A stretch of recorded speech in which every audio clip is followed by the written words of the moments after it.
and welcome to the League of Extraordinary Atheists for Humanism, where we attempt to apply logic and reason to religion and politics. I am here with my wonderful, beautiful co-host, Christy Santiago. Hi guys, happy Friday. And Mr. Bean says happy Friday as well. And he's a doganist since he can't be a humanist. So he wanted to put that out A dog. there. Doganist. Happy Friday. I see you guys that are in chat. Thank you for showing up. We do have 3 really good topics. I'm super excited to present mine. So I'm sure Mac is as well. We're probably just going to jump right in since we have the proverbial shitload tonight. Yes, we do have some shit to share. Yeah. All right. Well, first up, we have Bill of Rights in War. Yes. Okay. Well, I was going to pull it up because I don't have it memorized.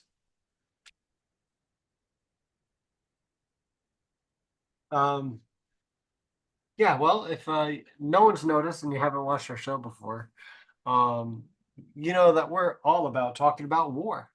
What is it good for? Absolutely nothing. Good. Get down. All right. So we are talking about the war in Gaza right now. If you can call it a war, more of like a manslaughter. It's words. Words don't really have meaning much anymore. And that's kind of the point for today. So I wanted to make a bigger talk, and I didn't have time to get as much in as wanted. But I wanted to talk about Joe Biden's speech the other day. How how he likes to uphold the freedom of speech because it's important to our country and our society. But at the same time, protesting can never be violent. Look, I mean, I get that. Also, I do like that one Martin Luther King quote that is violence is the language of people who are unheard, right? People who are disignored. So I'm not saying that violence is right, but I am saying that when you don't listen to your people at all, they will do more to get your attention. That's just basic psychology. That's the same thing in children, honestly, is what I would like to kind of get at. Is if you ignore your children, they will repeat themselves. Mom, mom, mom. They won't finish their thought. They'll just repeat your name until you give them your attention. And if they need to smack you in the leg or whatever, it's basic human psychology. First there's yelling, then there's screaming, then there's usually smacking around. And that's just how it goes. Now, that said, even though it's basic human psychology and how we work, it doesn't make it right, right? I'm saying children do that, and children don't know better, supposedly, most of the time. But as adults, we're supposed to. And if you've watched the show before, you may already know that it is my belief that, and I have a lot of evidence to back this up, but adults are just kids who got bigger.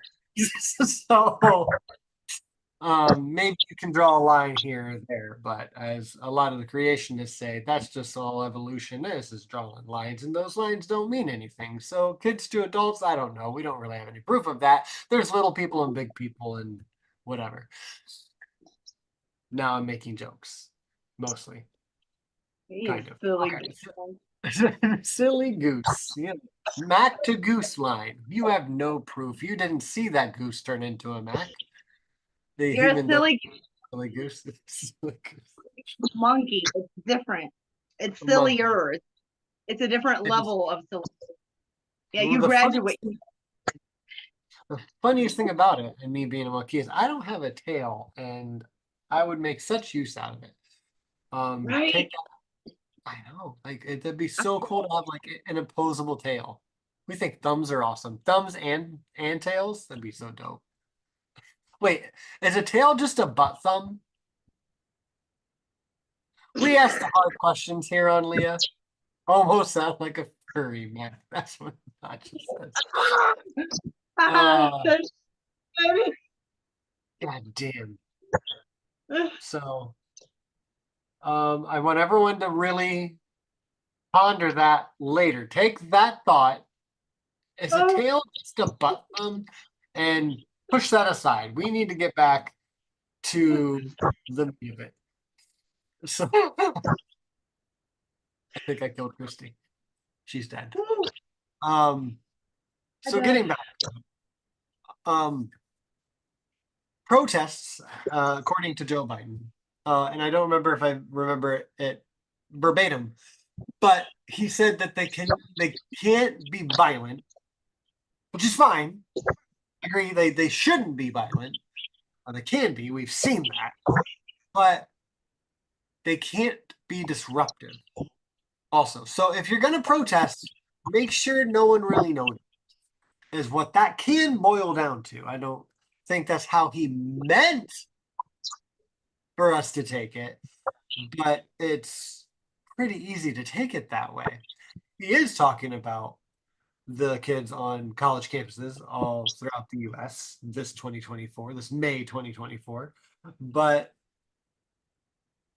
I mean, the point of protesting is to get the attention of the government, who is partially Joe Biden, and also to people who don't know about the issue to help educate the public and get them to right. join in on the protest so we can change public sentiment if it needs changed, so that public sentiment in the public can do what the public's supposed to do when they're upset with the government, which is protest the government and tell their representatives, Congress and the president included, because we elect them, to change course. That is the one of the main premises It is. of the First You know, Amendment. all of the discord against these protesters. If you go like myself, I love history. American history is so paramount right now to understand what's going on, and all of the things that are being said, all of the dissent against them were said against the people that were protesting at diner counters that were peacefully protesting. There were only 20, I think it was under 26% of Americans thought that it was a good idea. The rest of America thought it was a horrible idea, that they shouldn't do it. They should, stay in their lane. Why would they make it uncomfortable for the people going to these diners and blah, blah, blah, blah, blah. So, I mean, and then we also have the fact that every single time there are uprisings, which is a uprising and intifada is the same word. So every single time there have been uprising on college campuses in the American historical context, these students have been on the correct side of history. So there's that too. And the protests are not supposed to be like, oh, did you hear about the protest? No, I didn't. They were in the room quietly. They wanted people to know about it, so they sent a letter out afterwards. That's not, it's supposed to be uncomfortable. It's supposed to, shut things down and stop things and make a big splash. So yeah. Joe Biden. Joe Biden. Yeah. So the first thing I really wanted to get at here, and then I want to get back to Joe Biden, and we'll have a little piece of a video for that here in a few minutes. But I want to just go through just a few of the amendments. I wanted to go through each of them, but I don't think it's really super necessary to get our point across tonight. So the First Amendment of the U.S. Constitution, excuse me, Constitution, I have hiccups right now, is Congress shall meet no no law respecting the establishment of religion or prohibiting the free exercise thereof, or Right. abridging the freedom of speech or of the press, Mm, or the right of the people mm. peacefully to assemble and to petition the government for a redress of grievances, so to protest. That is the First Amendment. If you are unaware of what it is about basically the freedom of and from religion, prohibiting the free exercise thereof, who want to worship or not, um, the freedom of speech and a free press, and then peaceful protest. So basically, just being able to talk about things outwardly, inwardly to your God, outwardly to your God, inwardly about shit happening in your world, and then shouting it from literally the fucking rooftops or the streets or the steps of Congress or at the White House gate. Now, the Second Amendment, I'm sure no one's ever heard of this one, Sorry. is a well regulated militia being necessary to the security of a free state. The right of the people to keep and bear arms shall not be infringed. Um, Mm, this is pretty well laid out here that you have the right as a U.S. citizen to be in a well-regulated militia and to have your own arms. no, To no, not your own. You have to have bare arms. Hello. you have to keep in your bare arms a shotgun. Really hard to pull a trigger with bare arms and pulse. That's the whole And I don't want to get into the weeds of this one, but right. we can say, Regulated. yeah, it's a well-regulated militia. And I think you can make an argument for, you keep all that at the downtown armory, or, you bring your own gun as a militiaman, militiawoman, militiaman, and you can fight the Brits. That's pretty much what that's about. But um, moving on. The the uh, the no quartering is the Third Amendment. The Fourth Amendment is the right of people to secure in their persons, houses, papers, and effects against unreasonable searches and seizures. It Mm. shall not be violated, and no warrants uh, sh- shall issue upon probable cause supported by oath or affirmation, and particularly describing the place to be searched and the persons or things to be seized. Okay, so I'm gonna actually just kind of stop here. I mean, we know I plead the fifth, and we don't know the other ones as well. Most people don't. Most people know like the first two and five. That's about it. Um, I huh? do. I You do. do? I know 'em. You Yes, know them all, I know. which is good.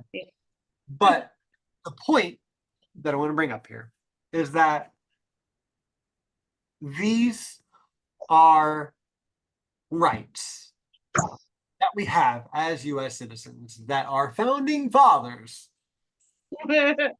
Is it left to right first and then up and down, or I don't know what I'm supposed to do for that. It's not our founding fathers because there are amendments that happened. They amended what our founding fathers declared. So they are post founding fathers. Oh no, a They're lot of the founding fathers still helped with the Bill of Rights. yes, Um, yes. yeah, James Madison being one of them, and that is one of my points that I'm coming back to in like 10 seconds. Of which, like, these are rights that. So we made the Constitution. We're like, hey, we got all these inalienable rights, and you have the right to like live your life with liberty and with the pursuit of happiness and all that jazz. And James Madison, being one of those people who are on like the Constitution side and the um and on the side of things that brought the Bill of Rights to be, he didn't want a Bill of Rights. And there was a handful of people who didn't want a Bill of Rights because he thought the Constitution had a nice, wide, generic, whole bunches of rights that came with it, which it kind of does. And he thought that if we do lay out this Bill of Rights, anything that's not in there might look like it's not an inherent right. But the Constitution already gives us so many. We don't need to like start to lay them out because we might like that might cause more arguments. That might make it more confusing. Like, well, these Bill of Rights are the only rights that we really have because I mean we laid them out, right? So We wrote, that, huh? we wrote them down. Wrote them down, and now I do want to skip down to I think 9. Yeah. The enumeration in the Constitution of certain rights shall not be construed to deny or disparage other others retained by the people, other rights, right? Right. The Ninth Amendment is like the fail safe. Right. Your right, my Argument. right where your rights begin. Right. People have rights, and like maybe we didn't list them all, right? No, in the Constitution, including this Bill of Rights that comes with it. We stapled it on. I don't think they stapled it on, but you know, they like did that licky the envelope thing, and they did. They put them together. That's what matters. They use their tongues, or oh yeah, they probably use that.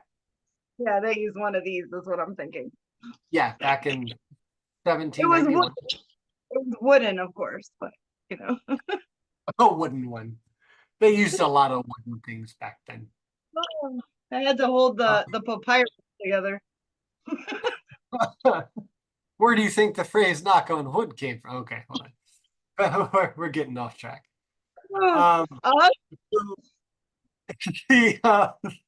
so we have got rights. I said we've got rights, and those rights are important. Now, I am not like the biggest patriot in the U.S.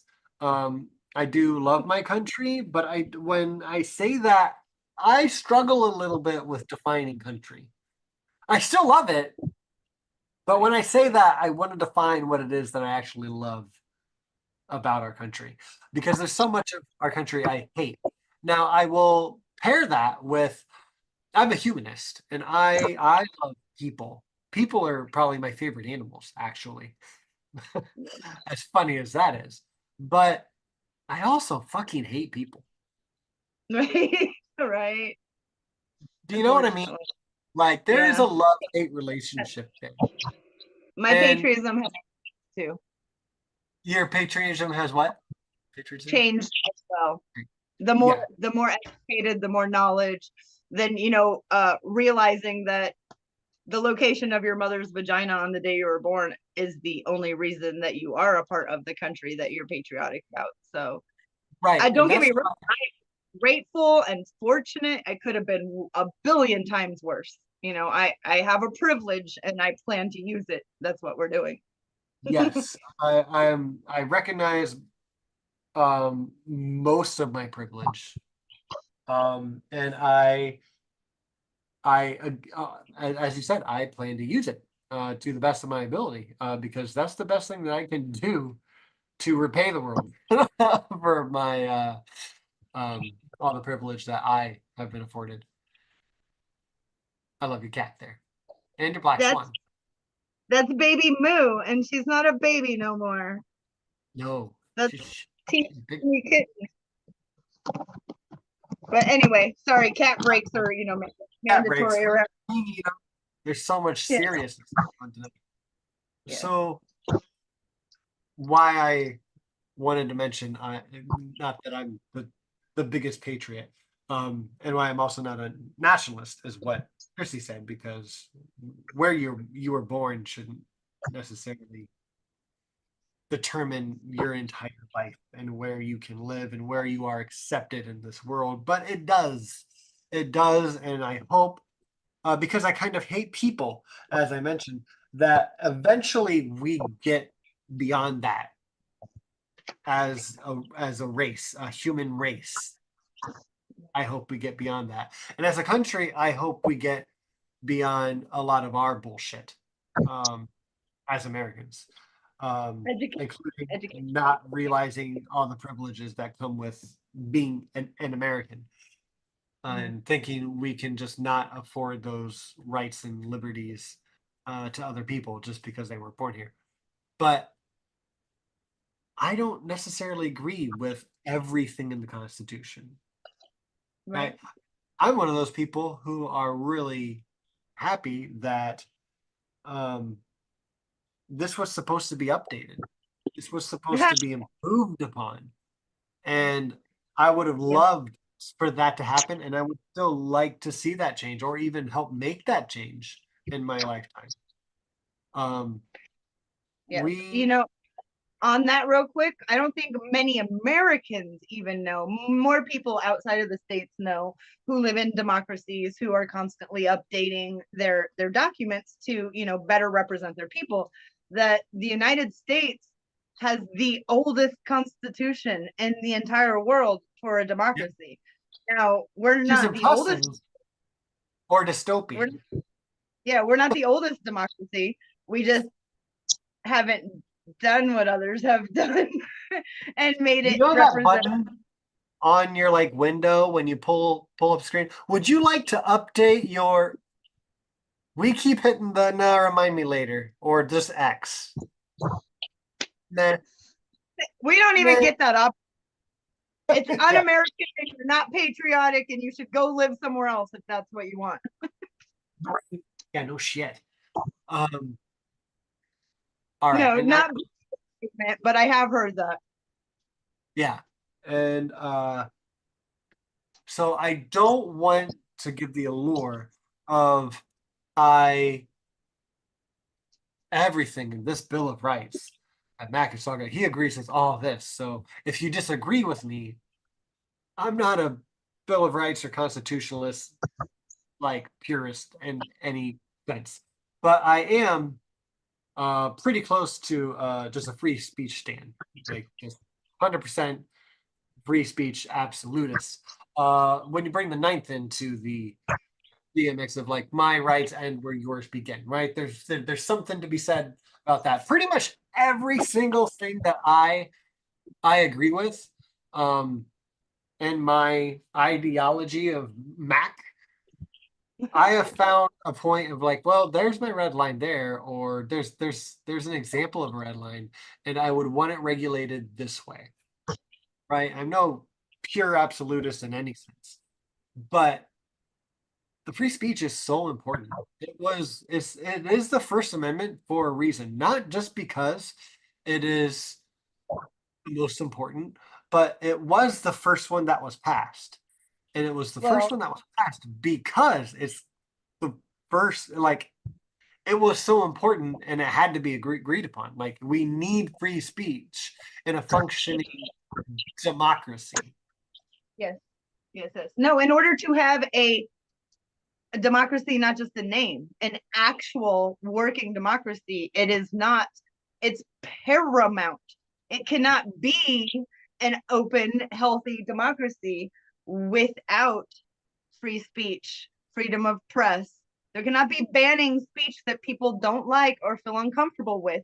I don't like Nazi ideology. I don't like, white supremacy ideology. I don't like supremacy of any kind. However, do they have the right to go marching down with their tiki torches saying Jews will not replace us?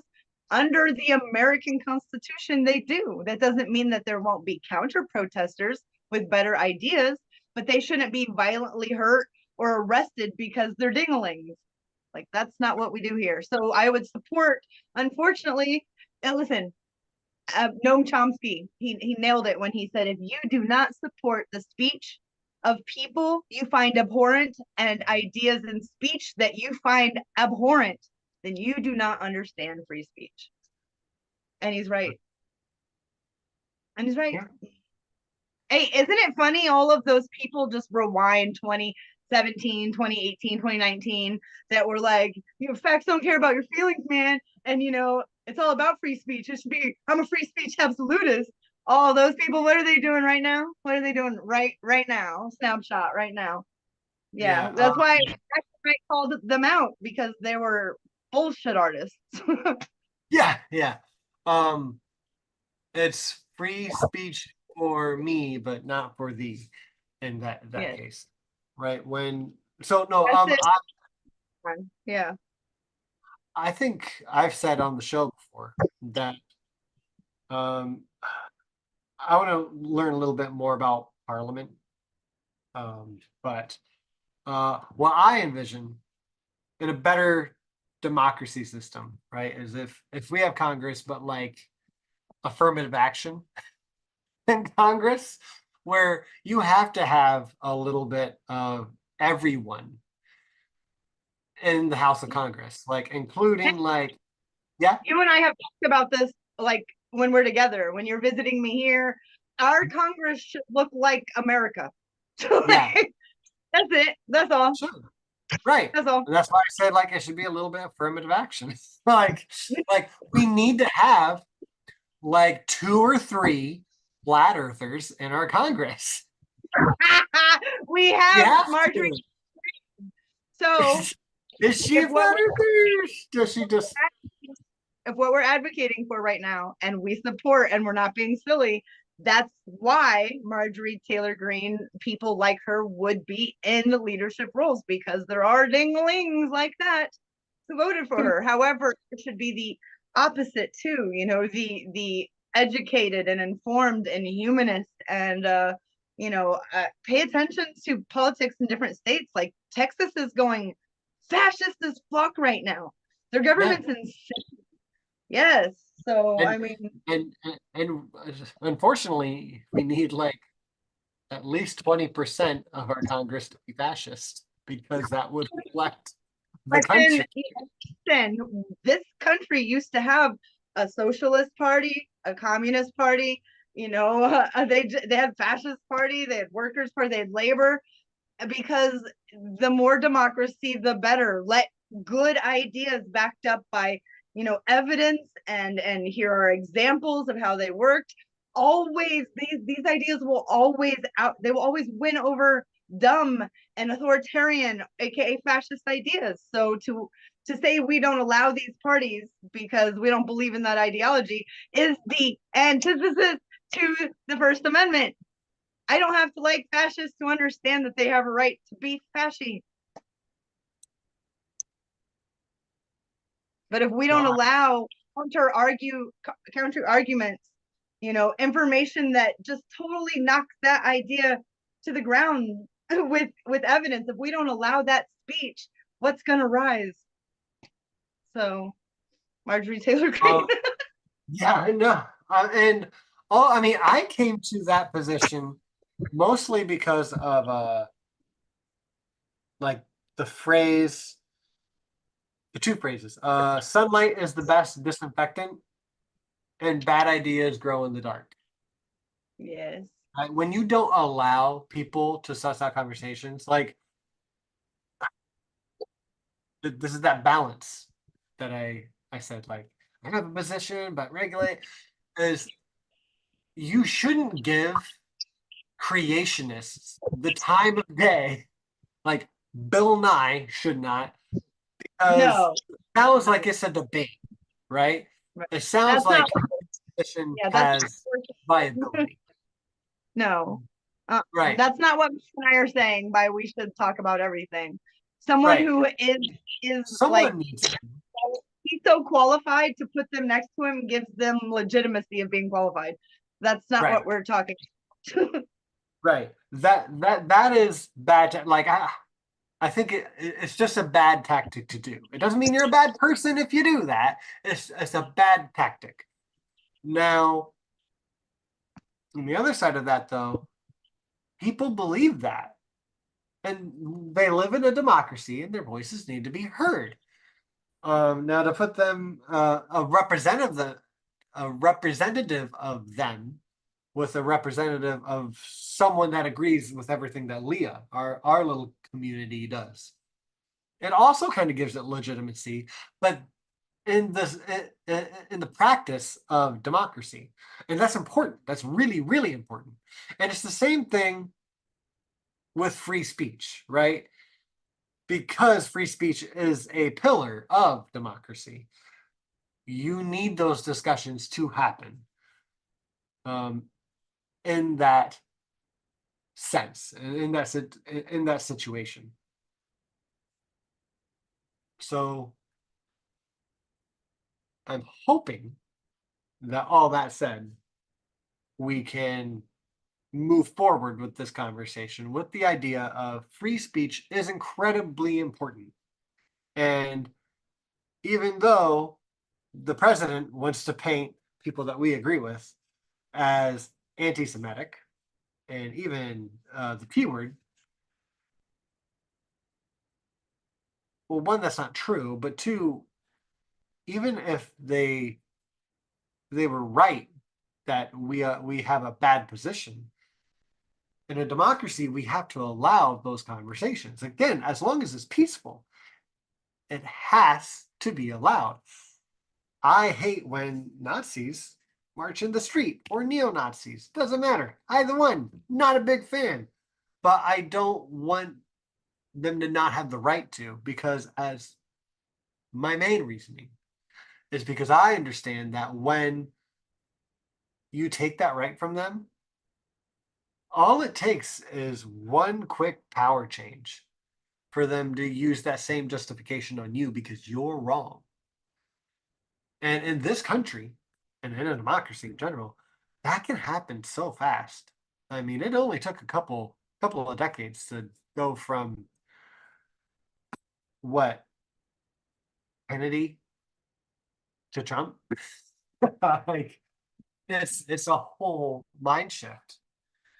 Um, and it's insane. It's wild, but it happens. My point is it happens. We need to leave those rights alone for the power imbalance that will inevitably come in a democracy.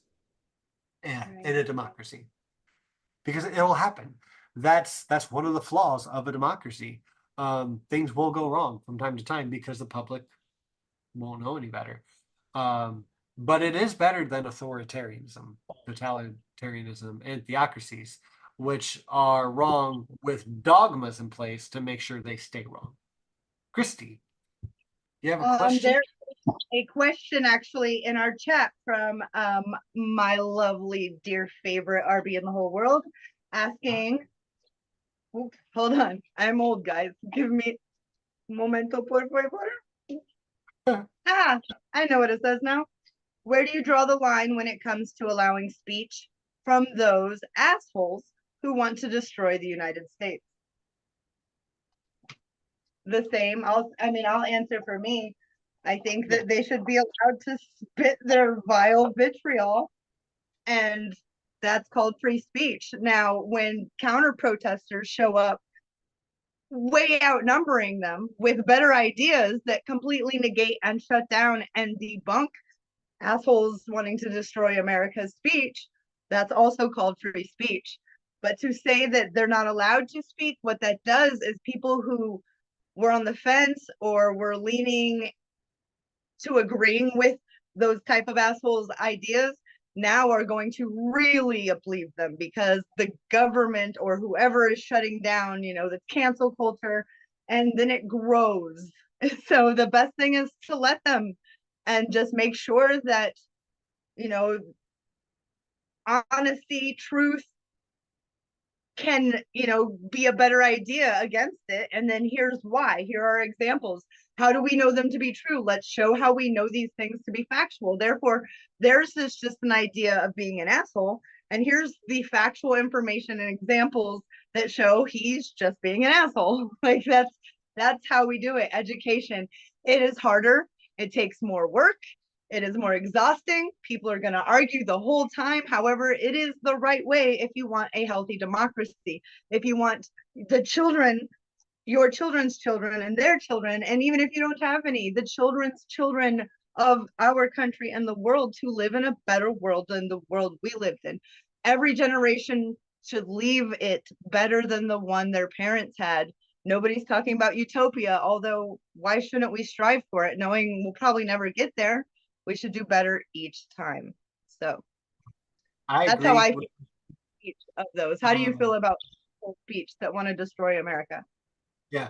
I'd like you to reread the whole question for me, but I will just piggyback on what you just said by saying, um, I think to sum that up is you meet bad speech with good speech, and you need to Yeah, learn how to argue, like learn some philosophy, yeah. argumentation. Yeah, can you There's reread? by Mehdi Hassan called Win Every Argument. And there's a book by Professor Ben Burgess called um, Argue from the Left. And both of them are phenomenal. And I have learned a lot. So if anybody's interested in those, one is called Win Every Argument by Mehdi Hassan. The other one is Argument from the Left by Professor Ben Burgess. And the question you wanted me to read again was, where do you draw the line when it comes to allowing speech from those assholes who want to destroy the USA? Okay. Um, to me, that's a pretty easy question if I'm understanding the question. Real quick though, I do want to caveat, I don't think that publicly funded places can say no. How, for some, if someone wanted to speak. However, private places can say no to anyone.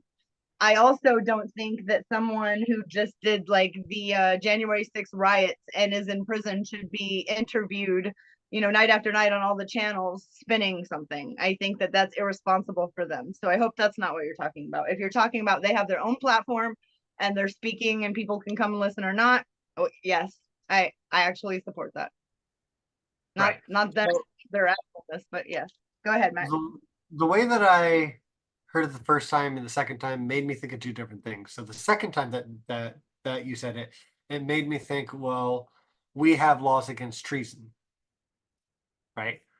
I think that's one of the amendments. Like I want to say like 18 or 19 or something like that.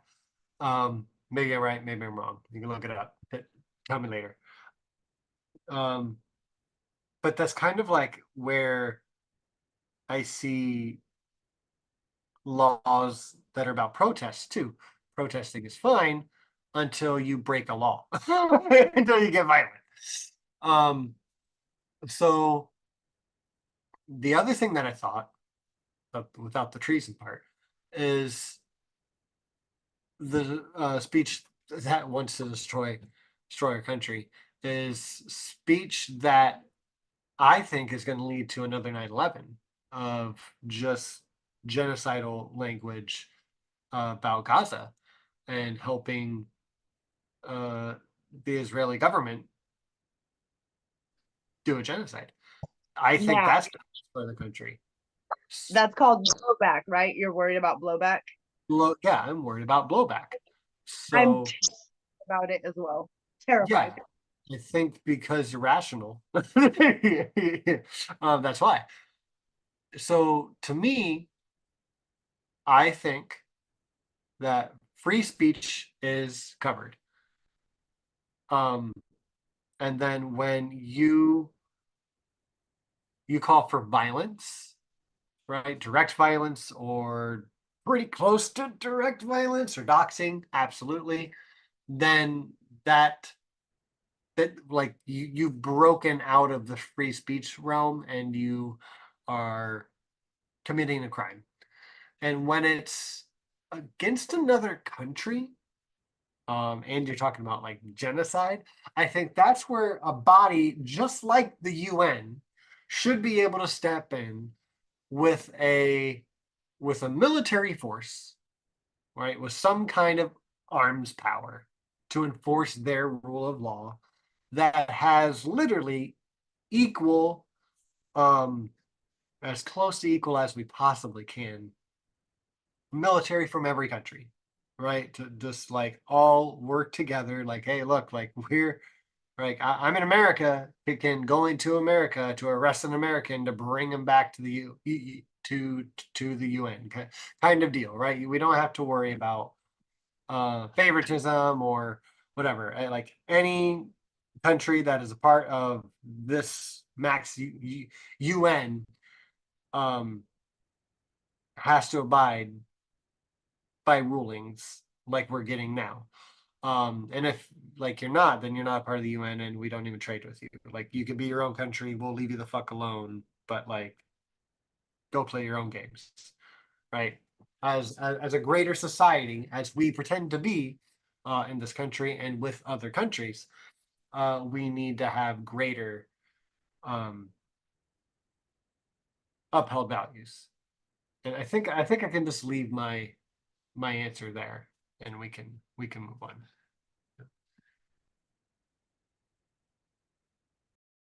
I think you're muted though. Yes, we can. There was a follow-up question from R&B, but I kind of answered in the chat. Like what about when a population has been heavily indoctrinated and is resistant to reality and sound logic? The lost cause, for example, and I just stated the lost cause fell to the trash heaps. For the most part, there's always going to be people that believe in it. However, people believe in flying saucers, and there's always going to be that. So it did fall to the trash heap because of free speech, because information was readily available and not banned or blocked or people censored, prevented of seeing it. Education, not only was it documented and can be shown, this is how we know it's true, but educated citizens also passed that along, and with more citizens being educated each generation, it falls to the wayside, these bad ideas, as long as we do not have leaders who want to take away all our books. Rhonda Santis.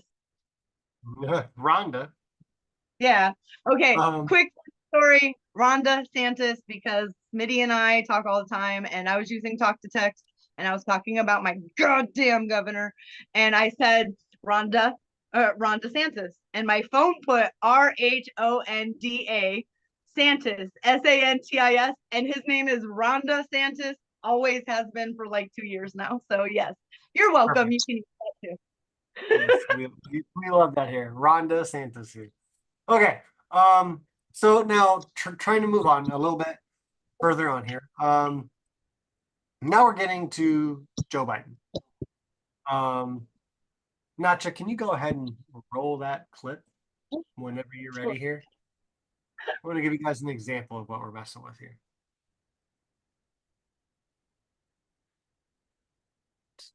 Thank you, sir. I don't know if we're going to see it when everyone else does. Oh, we will. Thank you, sir.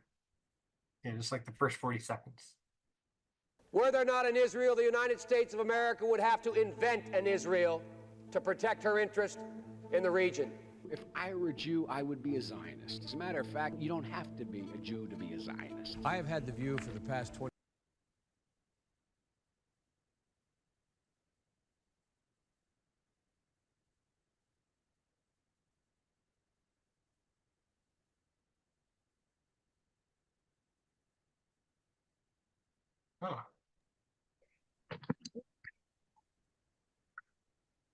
Oh, Well, okay. That's too bad. All right. Well, thank you for trying there, Nacha. That's all. All right, cool. Thank you, guys. All right. okay. Okay. So we can hear a guy in our heads, and I promise he's real. Um, our Lord and Savior, our man behind the curtain, Nacho said that you guys can't see the video. So I'm really sorry. But so I'll give you a quick breakdown. And if you guys want to go to our description down below, there is a video. I'll try to give everyone like a few seconds to jump in and just watch like the first 45 seconds and then jump back over here. You'll know what we're talking about. Just real quick, go for it. Go there, come back. For those of you who are not, you don't need to be a Jew to be a Zionist. Look, if the U.S.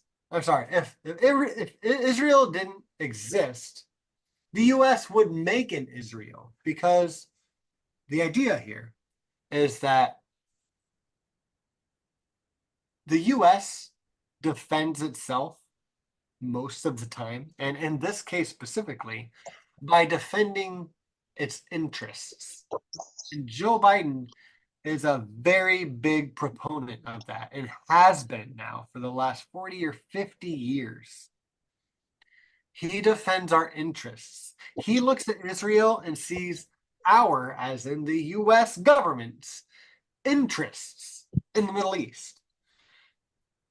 And that's not okay with me.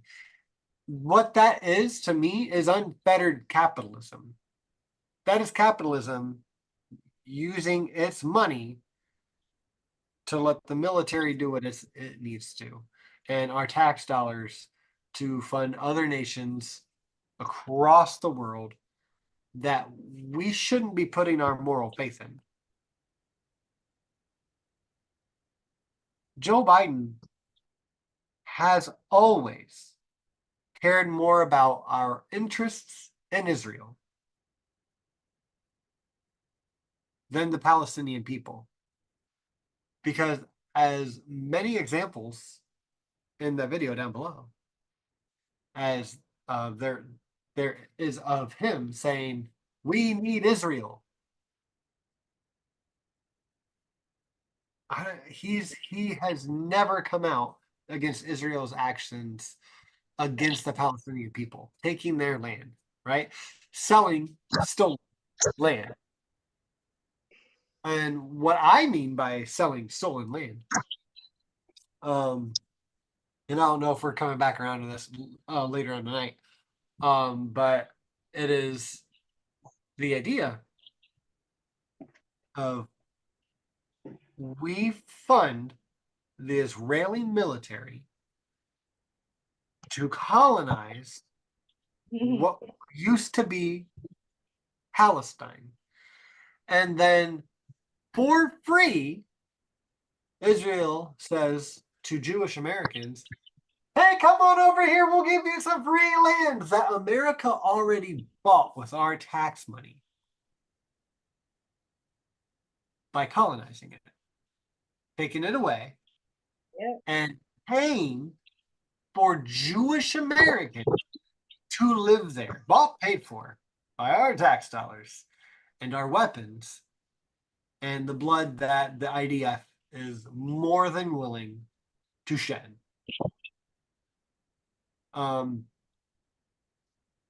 It's disgusting, of course, goes without saying, but this is part of Biden's interests. Do I think he cares about the settlements? I think he could really care less. I think he does care about on that though, I do think he feels like I wish they wouldn't. You know, it makes the whole thing look bad. I think that's how I think he has like, you know, disdain for it, and you know, because those are assholes, and he's like, yeah, I wish there weren't assholes, but I wish they were an asshole. Yeah, I think that's as far as his like not having negative feelings for it. It makes him look bad. It makes the Zionist project look bad. I don't think he's, you know, during the day thinking, I've really got to put a stop to this. This is detrimental to there being a Palestinian state. I don't think that's yeah. No. So that said, he don't give a fuck. And most of our government, most of our representatives, especially his era of representatives, they don't give a fuck. But we can move on to the next topic now, Natcha, finally. And this one will be shorter because I will tell you who does give a fuck. Who is it, Christy? I'm pretty sure you're gonna say Tay Tay. I was gonna say Macklemore, not Tay Tay. She's not. She ain't coming into this yet. She No, is listen. our. I already knew. I said I watched it and said, Mac, watch this immediately. Stop what you're doing. Watch it immediately. So yeah, I already knew. I just didn't, I had to give you shit. Although Tay Tay's new shit. It's hot. Which is hot. And it don't stink. All right. So we go back to Macklemore here.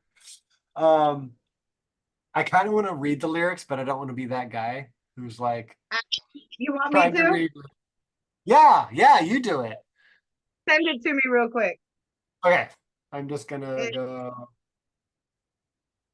like do you want me to to you in just tell the me chat or in our side chat?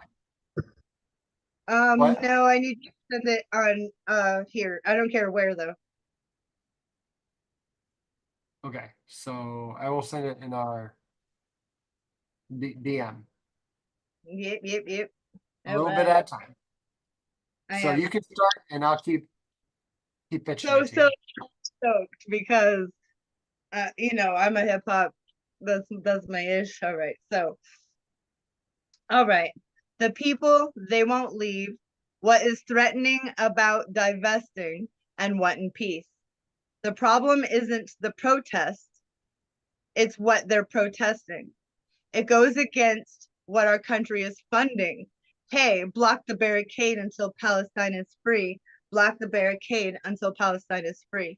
When I was 7, I learned a lesson from Cuban Eazy-E. What was it again? Oh yeah, fuck the police. Police. Actors and badges protecting property and a system that was designed by white supremacy. But the people are in the streets. You can pay off Meta, but you can't pay off me. Politicians who serve by any means, APAC, Kufi, and all the companies. You see, we sell fear around the land of all the free. But this generation here is about to cut the strings. You can ban TikTok, take us out the algorithm, but it's too late. We've seen the truth. We bear witness. Seen the rubble, the buildings, the mothers and the children, and all the men that you murdered. And then we see how you spin it. Who gets the right to defend and who gets the right of resistance has always been about dollars and the color of pigment. But white supremacy is finally on blast, screaming free Palestine till they home at last. Ugh, there's more than. Yep. I've got one more after this. Yeah, I was like, and there's. Yeah, of course. Okay, go for it. As soon as I get, I will. Oh, I'm sorry. I was waiting until you.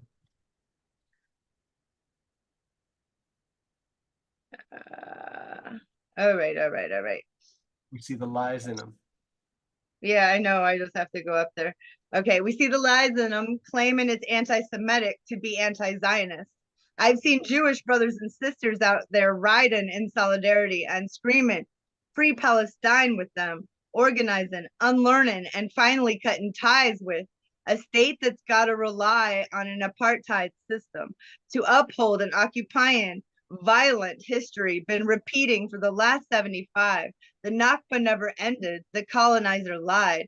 If students in tents posted on the lawn, occupying the quad is really against the law and a reason to call in the police and their squad. There goes, where does genocide land in your definition, huh? Destroying every college in Gaza and every mosque, pushing everyone into Rafah and dropping bombs. The blood is on your hands, Biden, and we can see it all. And fuck no, I'm not voting for you in the fall. Undecided. You can't twist the truth. The people out here united. never be defeated. When freedom's on the horizon, yet the music industry's quiet, complicit in their platform of silence. Hey, woo.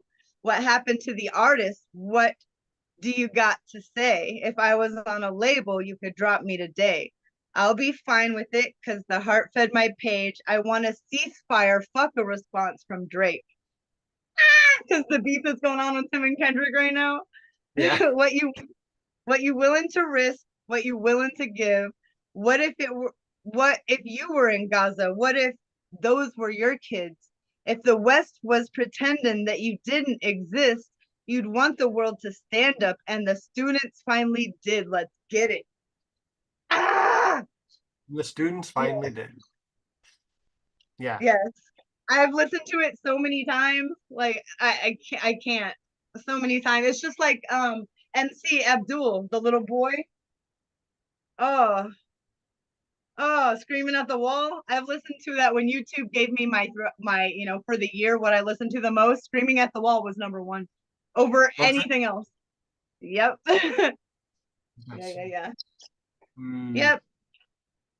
Yeah, it was worth talking about for sure. Yeah. It was done really well. I think this is great. I did want to point out a couple. Oh, so I want to, because we just talked about Biden and then we talked about the song, and I kind of wanted to close this out with hopefully a 5-minute discussion and not a 20-minute one, but whatever we have to say. I still have my whole topic, so Yeah. Is I love that line. And I think it's verse 3. Yeah. The blood is on your hands, Biden. We can see it all. And fuck no, I'm not voting for you in the fall. You know that I hate this. I hate that there's only two choices. yeah. Viable choices. All right. That's one of my biggest pet peeves in politics. And it's not a democracy. This is not a democracy to have these two choices. It is undemocratic. Nope. I don't know what to do because we obviously can't have Trump win because Trump would do what Biden is doing. It works. But yes. I feel like me not voting for Biden is going to ride better on my conscience if he wins. Because then I don't have to answer for anything he did because I didn't vote for him. I don't want to vote for Genocide Joe. I don't blame anybody who doesn't want to. Running for president right now who has been in these protests trying to protect students. Who? You said who's running for president right now? Currently in 4 countries. Yes, sir. Yeah. I don't have to like a lot of things about her. There's never going to be a president where I like everything. However, on this and on I don't know, economy and yeah, and as far as if it happened right now, I would have no choice. To vote my conscience. She got beat up, arrested. She's 73 on the front lines trying to protect students this week. Dr. Jill Stein. Yeah. And that's not like I want to vote for someone like that. And is that vote going to count for anything? Probably not. But you see, what my issue is that it's not my fucking fault for not wanting to vote for Joe Biden. That is Joe Biden's fault. And it's not only Joe Biden's fault. Honestly, this is how I look at it now. And I hope that everyone fucking gets it. Finally. Is that as much as the blue dog Democrats and just the general public Democrats who want us to vote for Joe Biden say, look, if Trump loses, I'm sorry, if Trump wins, because you didn't vote for him, right? A vote for Jill Stein is really a vote for Donald Trump. I'm like, look, I didn't make the system that way. I disagree that it could be that way. And the way I see it is it's your fucking fault. My daughters are going to say, Mom, who did you vote for? There's a fucking genocide going on. And I'm going to have to say what? The guy who's funding it every 36 hours, just Or the guy under, who's going to continue it. or the guy who's started it, who's going to finish it. oh, Trump would be exponentially worse. It would be horrific. It would be horrific. But I don't want to co-sign either of them. So I would like everyone to look in the goddamn mirror right now. I mean, like, look, yeah, I know my vote's not gonna count for anything, but it's because of fucks like you who say, well, these are our only two choices. We have to vote the lesser of two evils. The more you say it, the more it's true. It is a self-fulfilling prophecy in this fucking country that we have to vote for the lesser of two evils. And that's exactly what both parties want us to do. The only way that we get through that is we stop repeating what they fucking tell us. And I really would have gone along with it this time. I had said it in this show. I'm like, look, if he keeps this up, I mean, it's all half measures. It's bare minimum Biden. I will vote for bare minimum Biden, but I won't vote for Genocide Joe. I can't do that, and that's not my fault. If everyone's so fucking worried about it, everyone who wants Trump not to win, everyone has to say fuck Joe Biden. That's all you got to do. Everyone has to not for Joe Biden. And then the biggest thing was I have daughters and reproductive rights, and I'm in Florida and we already don't have them. And I did feel guilty, and I even told you I would have to vote for what's best for them. And then according to talking to my daughters or my daughter's friends who I'm so close with, a couple of their really good friends I talk all the time, and it's so you would vote to keep our lives a little bit better than it would be if we voted for the other person, but be okay that other girls our age lives are dying. So you vote for us to have it better, even knowing that if you do that, you're saying the guy who is okaying all of this is okay. And they have a point. They have a point. They do. But it's again, how do we send a message that obviously our rights are super important, like yours, mine, theirs. That's it. I'm voting for Elf. I'm voting for Elf. Remember Elf? Elf. Vote for Elf. That's but the Gazans' lives matter. Like those matter too. It's a shit show. There is no right answer because the only good choice we can make doesn't matter. Us making a better choice is overridden. Yes. The best we can do. I'm terrified of the whole thing. Yeah. Right. We can vote for Biden and just keep fighting Biden, I guess is probably the best answer. We can vote for Biden and try to run him the fuck out of office. Or we can pray to Jesus that he dies in office. No, it's Nacha. Remember? Jeez. And we don't have to pray. We can just we can just DM him. No praying. Like this, I mean, we don't want Genocide Joe in there. Honestly, whichever party drops their insane fucking grandpa for the election wins. Trump goes to jail and fucking DeSantis gets in there. DeSantis wins, right? Biden dies, even Kamala Harris wins. These two dimwits. I don't know. I think Kamala would probably. I think she would do a better job on Israel than Biden. I think she would have succumbed to the pressure already. Yeah, I mean, I would like to believe that, and I think I mean, I wouldn't be surprised if she did better. I don't want to put any stock in her because I don't want to be disappointed. I mean, it's her job to support the president. But you can see when she does her own speeches, which I do pay attention. I can't stand her. She was a cop. She put away people for weed. Like, there's a lot of things I disagree with. But as far as like just the outright slaughter of people, she doesn't care who's doing it. She feels like it's wrong. And that's been from the beginning. It's just that she has to represent that's her job, is to second him. And no, don't get me wrong. I don't think she would be better on a lot of things. I think that, the grass is never greener. It's different.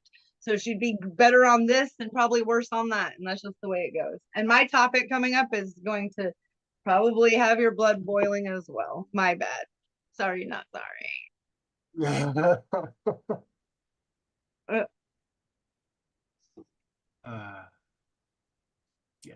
Just let me know when you're ready, and then we'll tell our Lord and Savior that we're ready.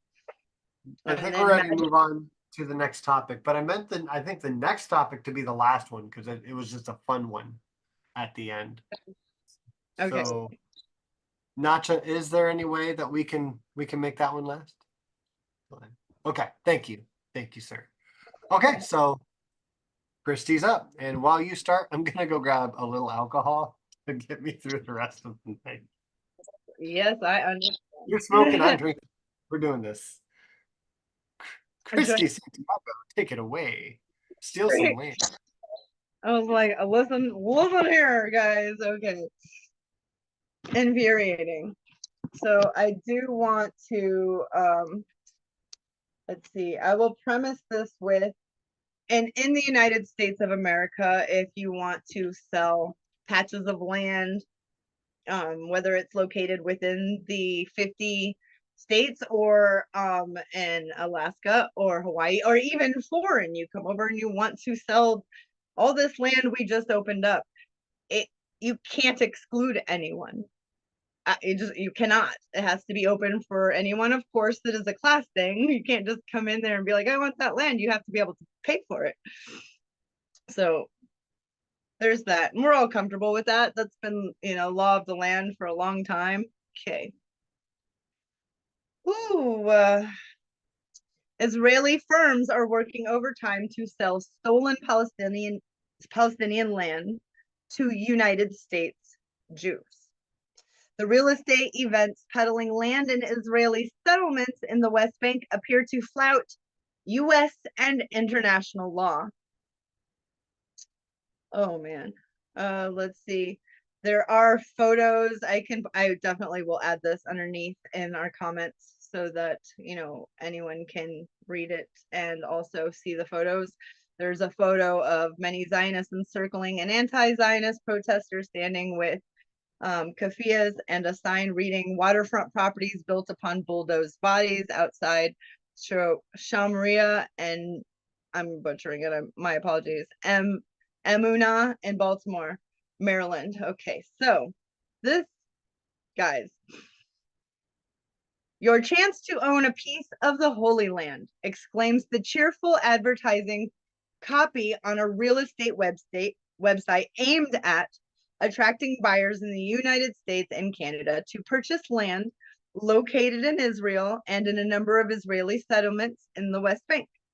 The site describes 5 land sale events that will occur this spring in the US and Canada.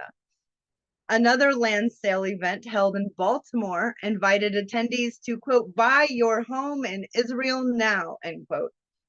But as with the other events, attendees couldn't just be anyone interested in some freshly stolen land.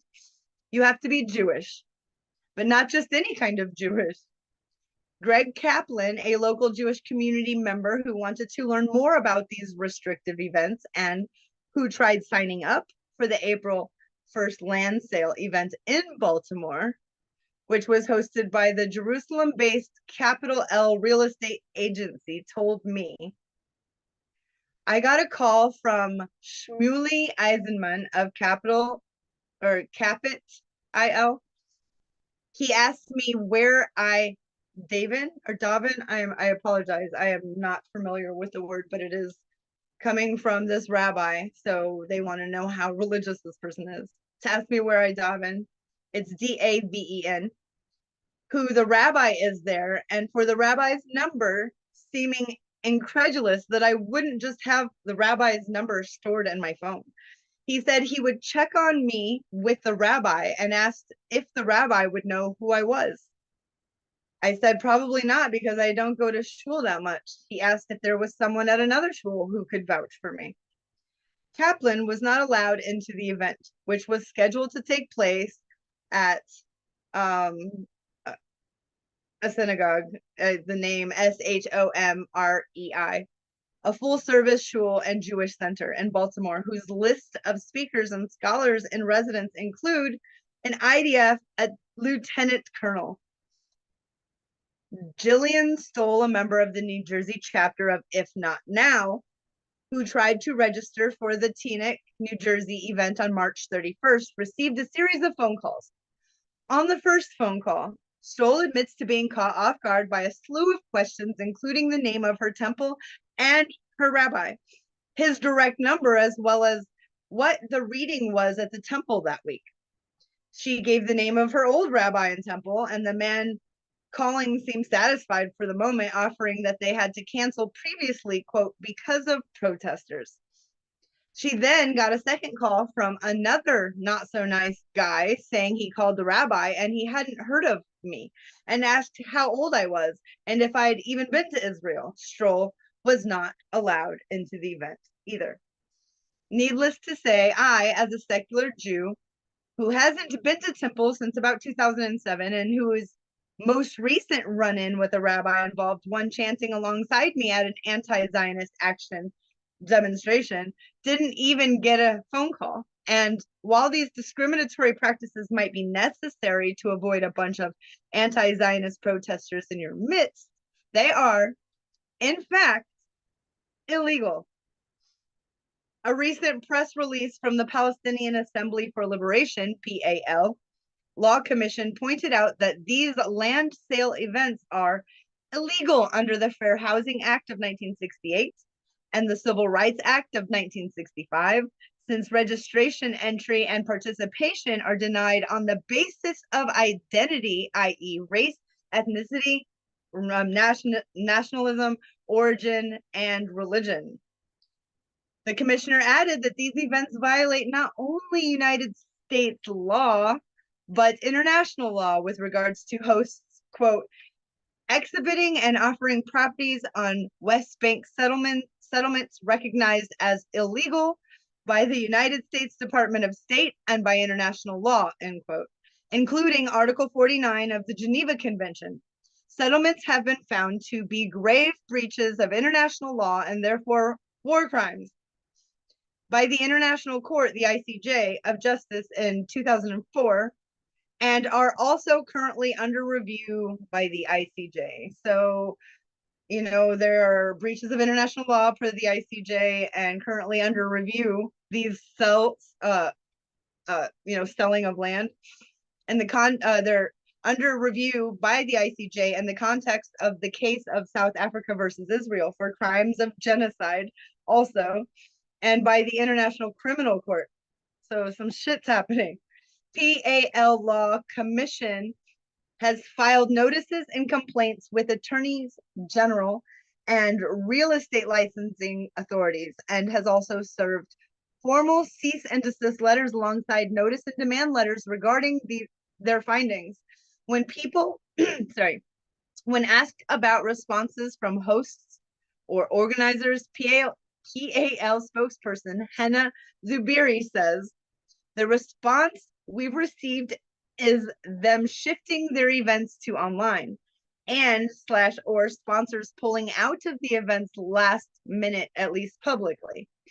Although this hasn't been a direct communication with us, it came as an effect directly following our legal action and served as a major legal and grassroots victory for the case and campaign overall. We've shut down several events and moved others online through this action. One such event was scheduled to take place in Flatbush, Brooklyn, at the Cal B'nai Avraham Yaakov Simcha Hall, and was later moved online after both legal action and local protests. So keep it up, guys. Indeed, it's impossible to say whether legal action, direct action, or a combination of the two has really pushed the cancellation or relocation of these land sale events. Either way, it's clear that hosts and organizers are uncomfortable with the attention, as they should be. On the site listing the event in Flatbush, as well as events in Montreal, Toronto, Teaneck, New Jersey, and Lawrence, New York, a banner reads, "Our expert speakers will address all your questions about purchasing real estate in Israel and focusing on Jerusalem, Tel Aviv, Ramat Beit, I hope that's how you say it, Shemesh, Modin, Gavat Shmuel, Ra'anana, Neve Daniel, Efrat, Mosul, Haifa, Me'el, Doing Adumin, good. You're doing good. Ashkelon, Netanya." Yes. When I sent this list of location names to Noro Barrows Friedman, an associate editor at the Electronic Intifada, if you guys are not subscribed to the Electric Intifada, you are missing out on stellar journalism. Empathetic, humanist, amazing people. So when they sent this list to Nora Burroughs Friedman, a Jewish woman, an association editor at the Electronic Intifada, who has covered Palestine for 20 years. Yes, like Amy Goodman does Democracy Now, she does Palestine. So she ain't no joke. And has a deep understanding of various demarcated zones and boundaries. She explained, Neve Daniel and Ephra are major settlements in the area between Bethlehem and Hebron in the West Bank. Ephrat is a settlement Palestinians call the Snake because it's a narrow but long settlement that snakes atop the hills.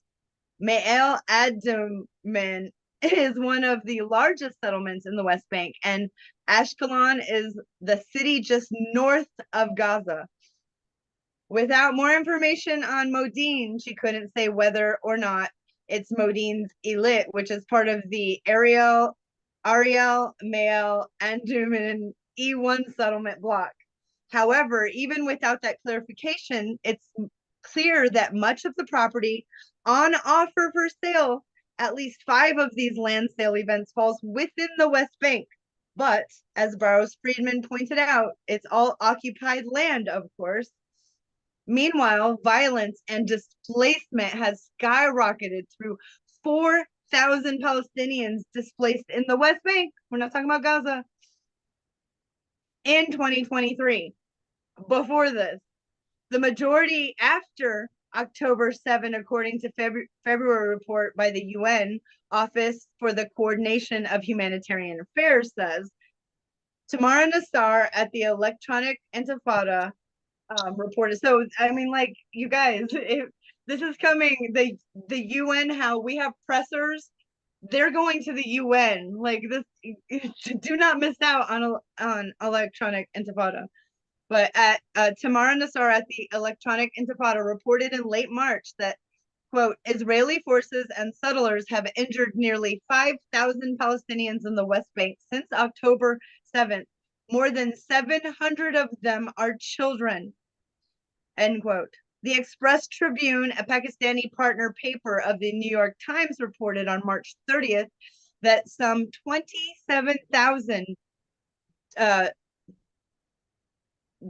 hectares, whatever they're using, like we would use like acres, this is a different word, of land, roughly, okay. Well, it would be like equal to 6,600, so 6,600 acres. So they're reporting that 6,600 acres in the West Bank have been confiscated by Israel since October 7th. This displacement and violence looks many different ways, from airstrikes and targeted demolition by, quote, military operations. Does that sound familiar? to physical attacks by armed settlers, to what a friend of mine once called a, quote, paper genocide, end quote, vis-a-vis Palestinians not having Israeli issued building permits. Basically, no Palestinian can get because of the apartheid regime's discriminatory permitting policies. Zuberi points out that, like the violence against Palestinians, these land sale events, quote, have been occurring over a significant period of time, well before the recent events in Gaza, end quote. Though an escalation in violence is clear, we must be careful to see October 7 and its aftermath as a continuation of this colonial violence, rather than the beginning of this conflict. Likewise, the current critical attention being given to land sale events is a credit to the growth of the Palestinian movement for freedom, not an indication of Israel having adopted a new colonial tactic. In short, be it 1948, 1967, 2014, or today, Palestine is an occupied land. Israel upholds apartheid. And these land sale events are one of many tactics being used to disappear an indigenous people's culture, to wipe them off the map literally and figuratively, much as was done here in the United States with mass land sale events of so-called Indian land in the West. It's a playbook. We're just now much more connected and more educated, you know? Outside the land sale event held on the stolen land known as Baltimore, the protest was powerful. Palestinian flags waved above my head, she says, with placards and homemade signs decrying genocide and demanding justice and liberation. Bullhorns carried the message of free Palestine and occupation is a crime. A woman paused in front of me and offered up a box of dates. I smiled and took one, thanking her. She smiled back, adjusted her hijab, and continued to weave her way between a small crowd that had assembled across the street from this temple where the land sale event was scheduled to take place. Meanwhile, across the street in front of the temple, a crowd of Zionist counter-protesters waved the Israeli flag, and several marched across the street to get in our faces, spitting and yelling abuse and threats. Police grew over the course of the evening, but it hardly dissuaded the violent Zionists from harassing our group of peaceful protesters, some of whom were at prayer. Several drivers hurled insults and threats as they drove by, some coming around several times waving Israeli and U.S. flags.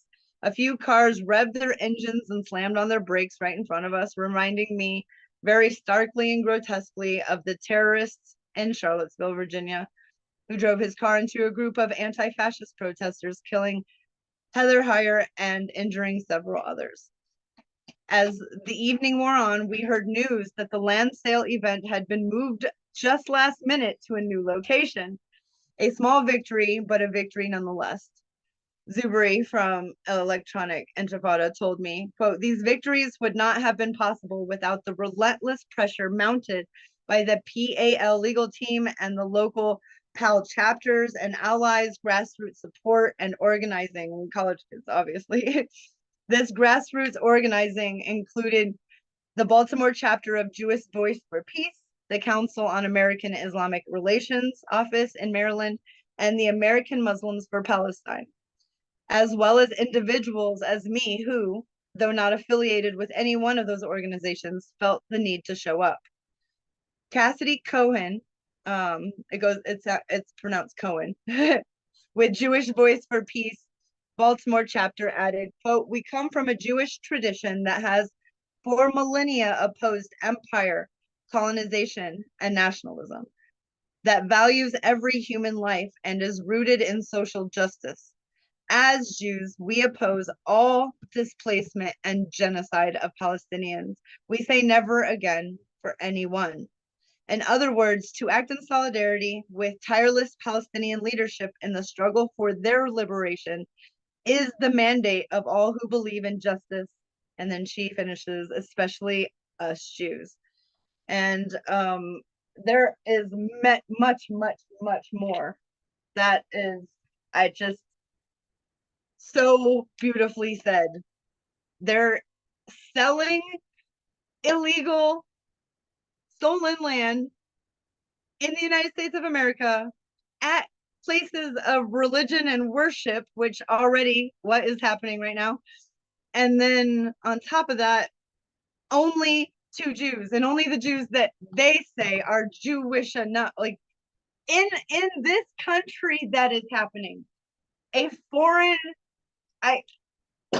you guys, like I have to smoke more. See what happened? Yeah, no, thanks. I can't. And it was really heavy, but you also love The Good Liars and Walter Matheson because he's like my hero.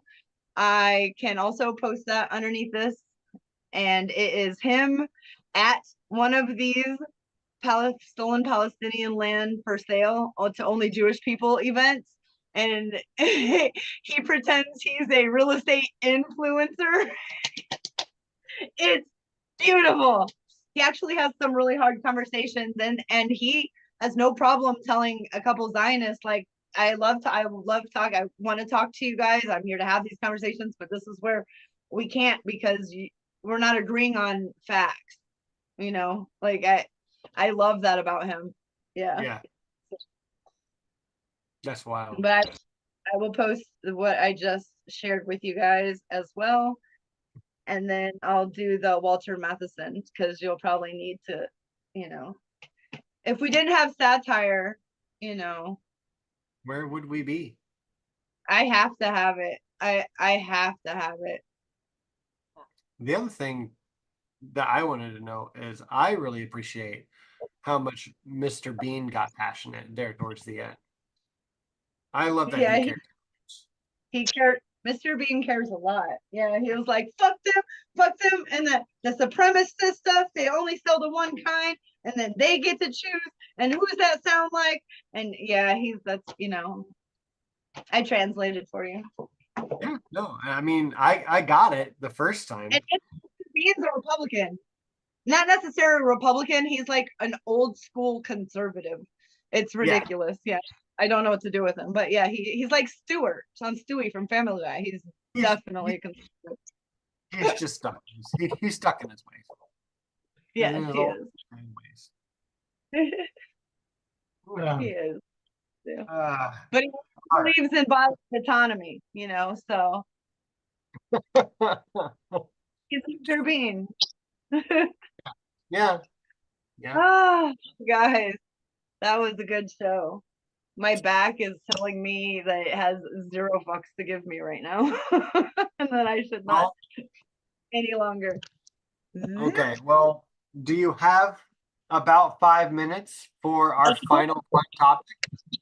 I just will be not sitting any Laying longer. down? Yeah. I have all the time. Okay. All right, so Nacho, we're ready for our last topic.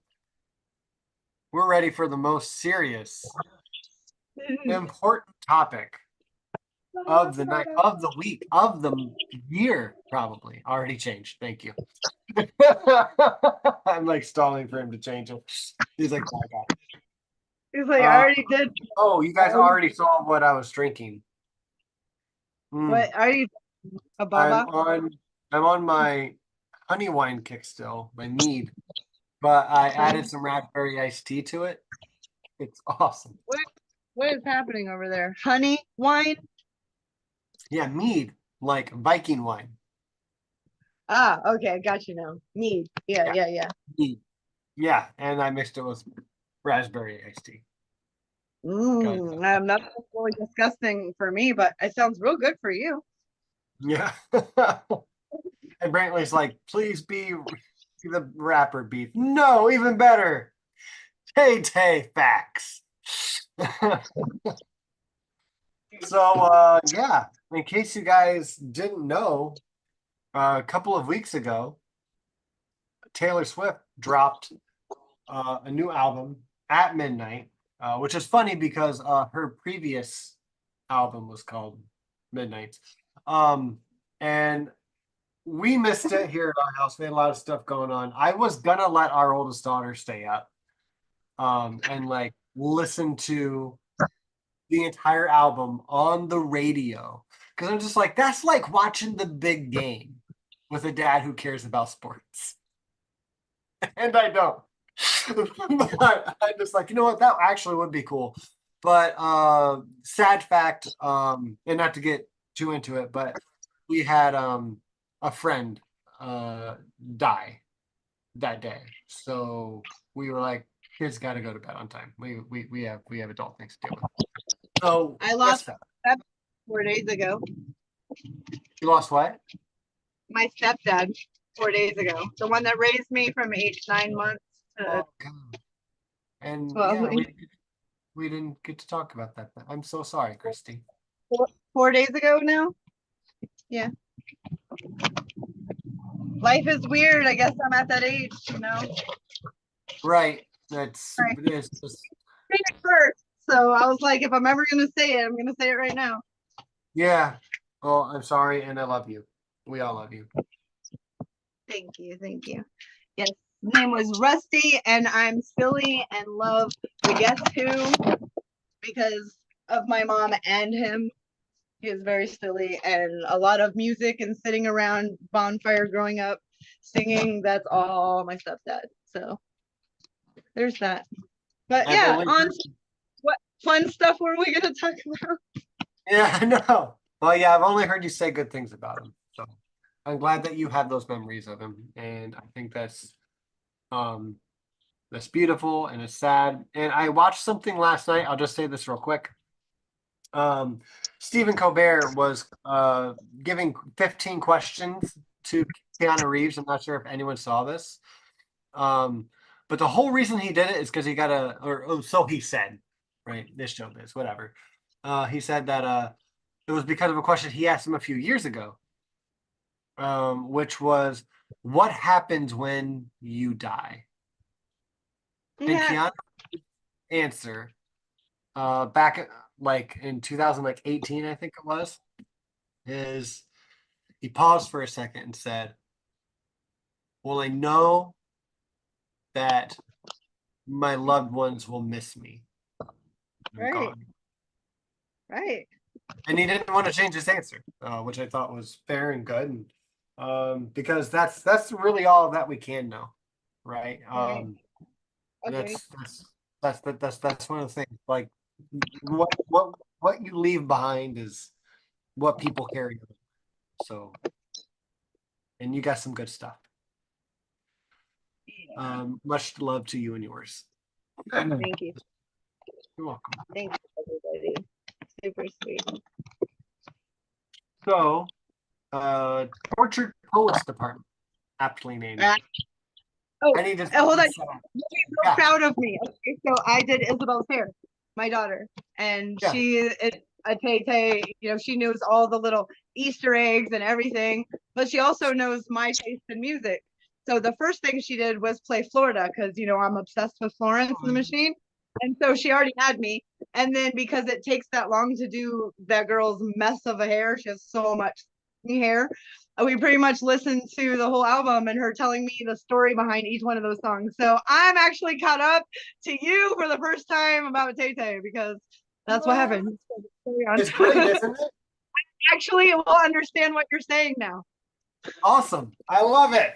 Now, I actually didn't get the inside stuff on each song. I was bummed about because I didn't stay up all night. But yeah, that cool thing was like, she dropped an album at midnight, explained like each song, I guess. And then at 2 a.m., when everyone thought she was done, she dropped another fucking album. Again, like it took me a couple of minutes, but like I don't think anyone's ever done that. I still haven't checked. I want to check. But two in a day. That's pretty fucking wild. And everyone in like the comments is like, what a time to be alive, right? Because everyone who's crazy about Taylor Swift is just like this is the coolest thing ever. She gave us 2 albums, and I didn't even have to pay for them. I'm gonna buy like when I can buy both of them. But yeah, she dropped 2 albums, and they're just on YouTube. You can just fucking listen to them. That said, she has sold. Let me see what it was. She sold 859 vinyls. I'm kidding. 859,000 vinyls. No. Um, She's not YouTube, guys. Spotify is way better because every single song, no matter who it is, if their lyrics are available, you just Mhm. scroll down a half an inch and then you'll know all the words. So, but you don't get to see the video. So do both. I do I'm like. I just Google the lyrics, but yeah, and then among 1.9 or 1.914 million albums sold, vinyl, CDs, downloads, cassettes. Who's selling cassettes? I guess she's selling cassettes. What the fuck ever. In the first week. It's called, she dropped, say what? it's called retro, Matt.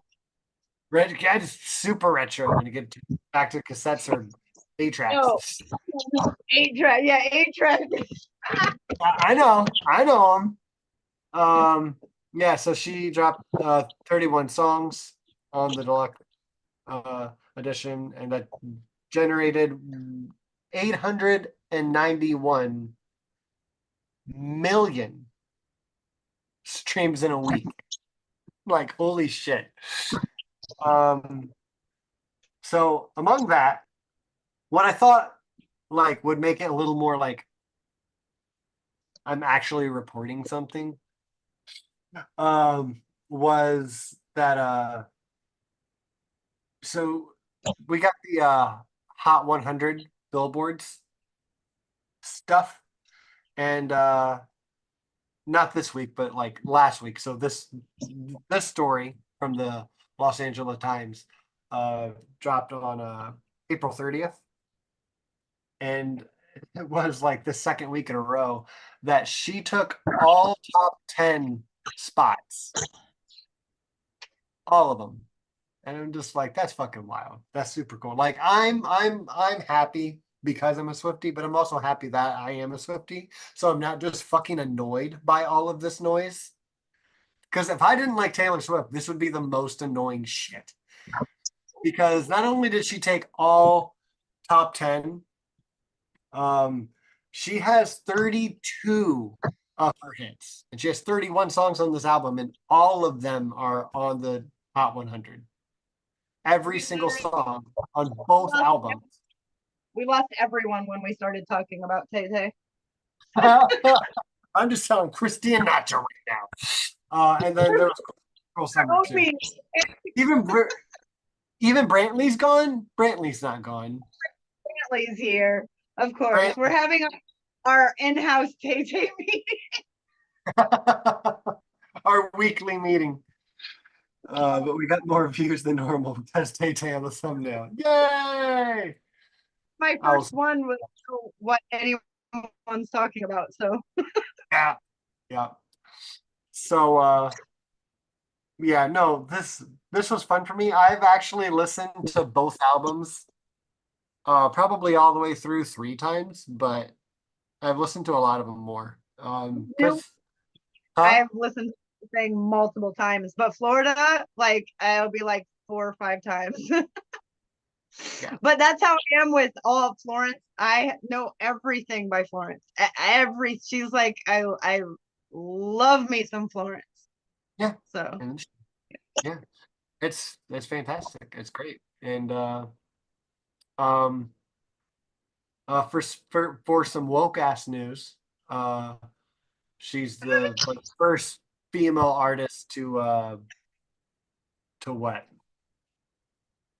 So what? She now has 59 top 10 singles and plays 32 songs on the Hot 100 this week. Each the most ever for a woman in the charts history. So that's dope. Another thing that I really liked about I'm not that big of a fanboy. yeah, no, not at all. I'm just with you. That's pretty awesome. I know. I know it is, but yeah, the Legal Eagle did a video on Taylor Swift back when she started doing her teaser's versions of her previous albums, so she could like get ownership back over her music. And it's super cool. I really like that she kind of gave agency back to the creators. And I know it doesn't sound like it because I'm a Taylor Swift fan, but I am very picky about the kind of music that I like. Because I'm a songwriter. She's a good person as well. She's a pretty rad person, so that She helps. seems like she is a good person. She A seems pretty very bad person. Yeah. uh yeah, and like my favorite music artists are like Taylor Swift, Ed Sheeran, and John Resnick of the Goo Goo Dolls. It is quite the blend. But like I like Frank Sinatra, I like a little Like Rob three Zombie. Danzig. I don't know why, but I needed to hear it like 3 times. What was it? Danzig. Danzig. Tell you not to look my way. You got. Oh my God, I'll send it to you. It's a Send it to remake me. from a Doors song, but it's by Danzig. Like that's not my shit. I'm a hip hop R&B. Yeah. Don't get me wrong. I love John Mayer. I love Jack Johnson. I love Nora Jones. Mhm.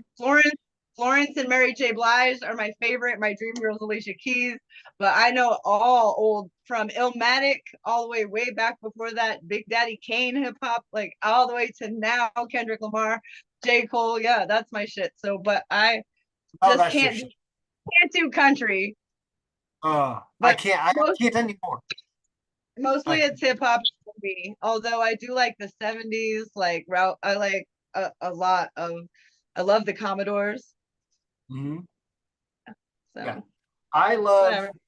all right, I'm gonna do like a fanboy face. I love the Tortured Poets. You know what I mean? Goofball. I know. I for Our some Lord reason I especially knows. love. I Huh? bet you not. Lord and Savior knows exactly which Danzig song I'm talking about. I bet you he knows exactly Because which. he's so much cooler than I am. You can tell Yeah, by his well, voice. Lord and Savior.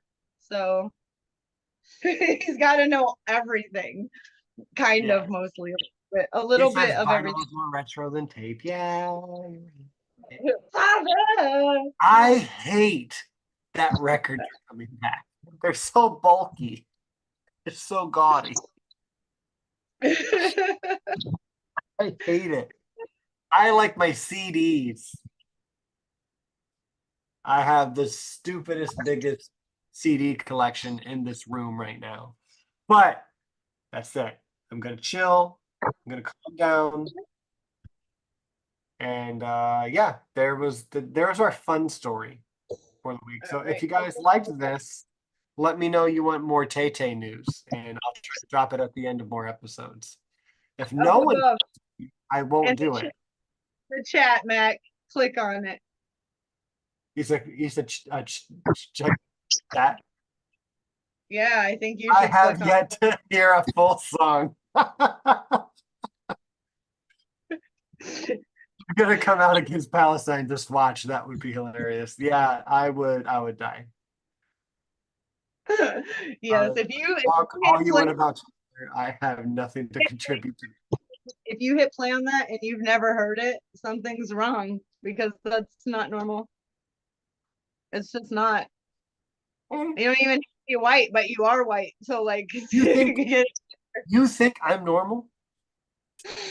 no, it's just you're a white American and you're not under the age of 7 or over the age of 70. There's no way you don't know the song. All right, hold on. Oh, I'll click. except for you is really religious. Never mind. There is a way. There is a Yeah, I way. was super religious. Danzig would be considered like, you know, death metal, even though it's not. But I don't know why I know anything about that. Sorry, Smitty. Smitty's gonna think that I'm so hot now because I know something about metal. That's it. That was the extent of everything I know right there. It sounds cool. It sounds cool, but I don't recognize it. That is so insane. All right, guys, I'm sure we're just rambling on, but I kind of needed it. There's a lot of just horrendous shit going on, and Yeah. I need to put some food in my belly. Okay. And I'm Yeah. sure not to move on with his life. It's been almost 2 hours. We love you guys. Thank you so much for joining us. And Christy?